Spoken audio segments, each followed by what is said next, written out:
Hey, I'm Ethan. Welcome to the Midnight Show.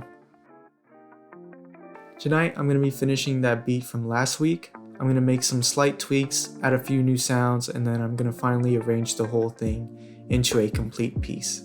So let's get started. First I'm going to be starting with the drums.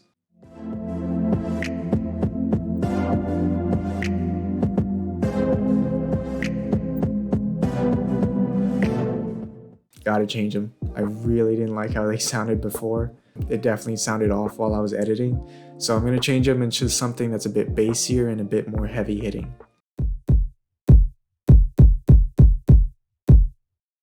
I'm still using Soundgoodizer to beef it up, but I'm also gonna add this effect called Fruity Stereo Shaper so I can get the kick to hit a bit harder near the center.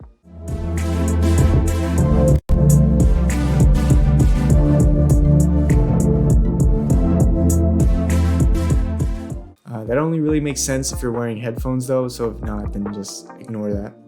Alright, remember the second chord progression I had? Getting rid of it. Don't want it.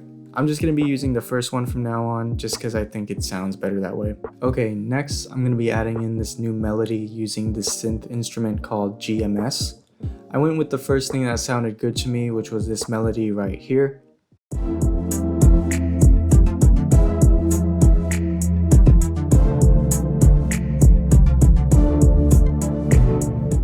And then I also layered it with a copy of itself that was just one octave higher.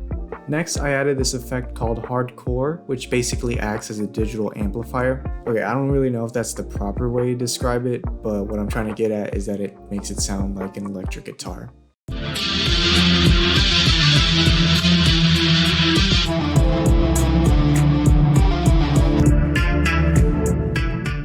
I've been using it a lot recently and I thought it would be fun to use it for this melody right here, but to be honest, I think I spent way too much time looking through each preset and trying to find the one that I like the most.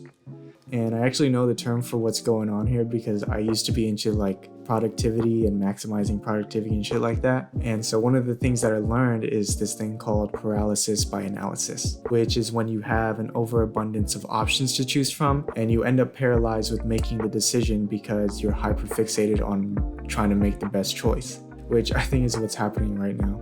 And the best way to counter this is just to choose the first thing that feels right to you. It's not really related to this video, but I thought it would be nice to throw that little tidbit of info in there. So yeah, don't get stuck on finding the best choice. Just choose what feels right initially. Which is what I should have done, but you know, learn from my mistakes. Hey, remember when I couldn't figure out what to do for my bass line in the last video? Well, now we're finally gonna get to that. Hooray! And did I do something creative and imaginative with my bass? Of course I didn't. I just copied the top notes of the chords and then the patterns of the drums, and then I just smashed them together and made this sound.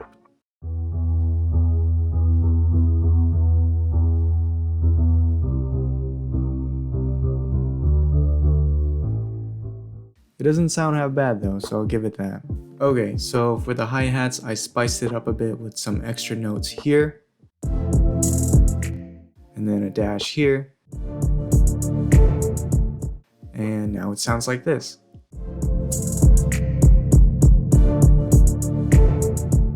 And then after that, I finally started arranging the sounds to actually make a beat. And so my idea was to start with just the chords by itself, and then I would have the bass line pop in so it can lead into the first verse. So when I heard the first verse, I instantly thought, yeah, this needs a snare. And so I added one. It kind of takes over the snap sound, but I do like how you can still hear the echo from the reverb, just very faintly in the background.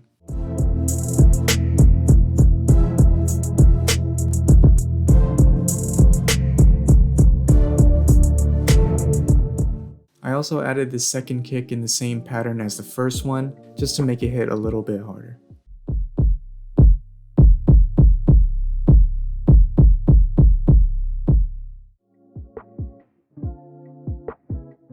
Ooh, okay.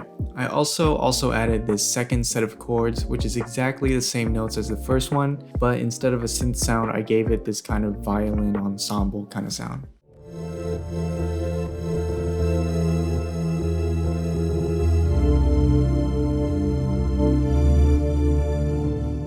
I tried adding some sort of stutter or pattern to it, but I didn't like how it sounded, so instead I added this 1 beat gate to it, and I thought it sounded pretty cool.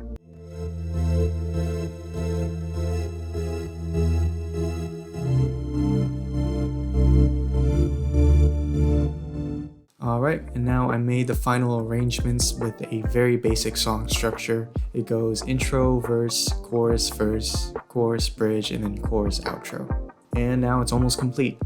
The one last step was to fix up some of the transitions between like the verse and the chorus, or the chorus and the bridge and stuff like that. And so to make the transitions between the verse and chorus a bit more interesting, I cut off almost all of the sounds besides the hi-hats, so for a second there's just a bit of silence before the chorus hits.